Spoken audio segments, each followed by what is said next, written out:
तुमचा जो हृदय आहे तो वचनाने तुम्ही सजावला पाहिजे। हालेलुया। आपण एक गाणं गात होतो की वचनों की सिंगार से अपने मन को तू सजा ले, जाग जरा दुल्हन दुल्हा यीशु आ रहा है। हालेलुया। कि अपने वचन, परमेश्वर के वचन के सिंगार से, यानी जिस तरह एक जो हम मेकअप जो मेकअप करते हैं, वो मेकअप से अपने चेहरे को क्या करते हैं, सजाते हैं। हालेलुया। मेकअप आपण जो करतो त्या मेकअपच्या द्वारे आपण आपल्या चेहऱ्याला काय करतो, आपण सजावतो। हालेलुया। त्याच प्रकारे आपला जो हृदय आहे, आपला जो मन आहे, परमेश्वराच्या वचनाने आपल्याला सजावायचा आहे, आपल्याला श्रृंगार करायचा आहे। यानी परमेश्वराच्या वचनाच्या द्वारे आपला जो हृदय आहे, आपला जो मन आहे, आपला जो तन आहे, वचनाच्या द्वारे आपल्याला आपला मन सजावायचं आहे। हालेलुया। जेव्हा एक व्यक्ती लगीन करतो, त्या लग्नामध्ये डेकोरेशन केला जातो अलग अलग प्रकारे की तो सुंदर दिसावा म्हणून तशाच प्रकारे आपला जो मन आहे, आपला जो हृदय आहे, तो परमेश्वराच्या वचनाच्या द्वारे सुंदर झाला पाहिजे। हालेलुया।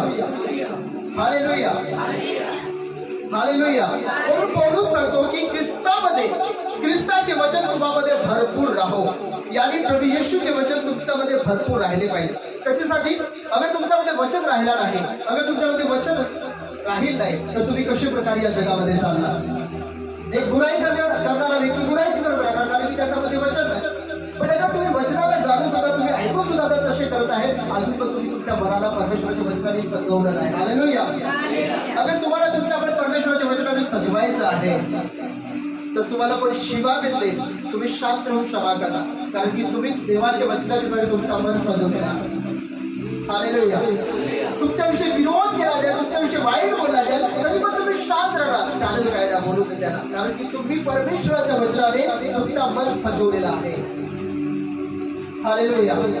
जो तुमच्या विरोधामध्ये बोलतो या बुराई करतो, तो त्याचा प्रतिफल त्याला द्यावा लागणार, त्याचा असर तुमच्या जीवनामध्ये पडणार नाही। पण तुम्ही जर तो असं घेणार आहे, तर तुम्ही चिंता करा, माझ्याविषयी तो कसा असा बोलतो। हालेलुया।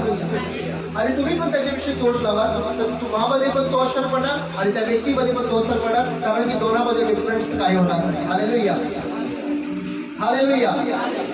आज परमेश्वराचे वचन आपण जाणून सुद्धा आपण अगर तो काम करत आहे जो केला नाही पाहिजे, तर आपण परमेश्वराच्या नजरेमध्ये परमेश्वराच्या नजरमध्ये एक तीर, ज्या प्रकारे तीर मारला जातो धनुष्यद्वारे, त्या प्रकारे आपण आपल्या जीवनामध्ये एक तीरचा निशाण आपण चालू केलेला आहे की तो तुम्हाला कधीही तीर मारू शकतो, तुमच्या जीवनामध्ये कधीही तीर येऊ शकतो। आणि बायबल सांगत आहे की जेवढे हत्यार तुमच्या विरुद्धमध्ये शैतानाने तयार केलेला आहे, त्याच्यामधला एक पण तुमच्यावर हत्यार लागणार नाही। पण अगर तुम्ही परमेश्वराच्या वचनानुसार चालले नाही, तर तो तीर तुमच्या जीवनामध्ये शैतान मारणार आणि तुम्हाला त्याचा असर होणार आहे। हालेलुया। हालेलुया।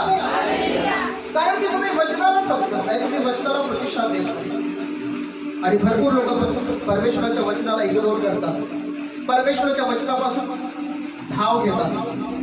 मला वचनाला पालवत नाही, मला वचन फार कठीण झाले, मला पाप आवडतो, मला गलत करणं आवडतो, परंतु मला वचनामध्ये चालणं आवडत नाही। आज जे गलत करणारे लोक तुम्हाला, काही लोकांना आवडतात, पण चांगले करणारे लोकांपासून दूर पळतात। रिझन आहे की त्यांना पाप करायचे, त्यांना पापामध्ये जीवन जगायचं आहे, आणि पाप केल्याने त्यांना आनंद वाटतो, असेसाठी त्यांना गलत करणारी लोक त्यांना आवडतात। हालेलुया। चुगली करणारी लोक आवडतात। म्हणून ख्रिस्ताचे वचन तुमच्यामध्ये भरपूर राहो, परास सर्व ज्ञानाने शिकवत या आणि बोध करा। परास अगर तुमच्या बाजूने जो व्यक्ती आहे, तुम्ही त्याला काय करा, बोध करा, शिक्षण द्या, कशाद्वारे, वचनाद्वारे। आणि तुमच्यामध्ये देवाचा वचन नसेल, तर तुम्ही कशा प्रकारे लोकांना शिक्षण देणार। हालेलुया। कशा प्रकारे तुम्ही शिकवाल, कशा प्रकारे तुम्ही त्याला विश्वासामध्ये आणाल, कारण की विश्वास ऐकल्याने आणि ऐकल्या देवाच्या वचनाच्या द्वारे होईल, अशा पौलुस रोमकराच्या पत्रामध्ये सांगतो। विश्वास जो आहे तो जेव्हा आपण ऐकतो तेव्हा विश्वास करतो, आणि ऐकतो देवाचे वचनाने, तेव्हा आपल्यामध्ये विश्वास पूर्ण कंप्लीट होतो, काहीतरी होणार नाही। हालेलुया। काही लोकांनी जेव्हा थोमा ज्याने येशूला अविश्वासाच्या दशामध्ये त्यांनी एक दाखवला की जोपर्यंत मी प्रभू येशूच्या हातामध्ये ठिले ठोकलेल्या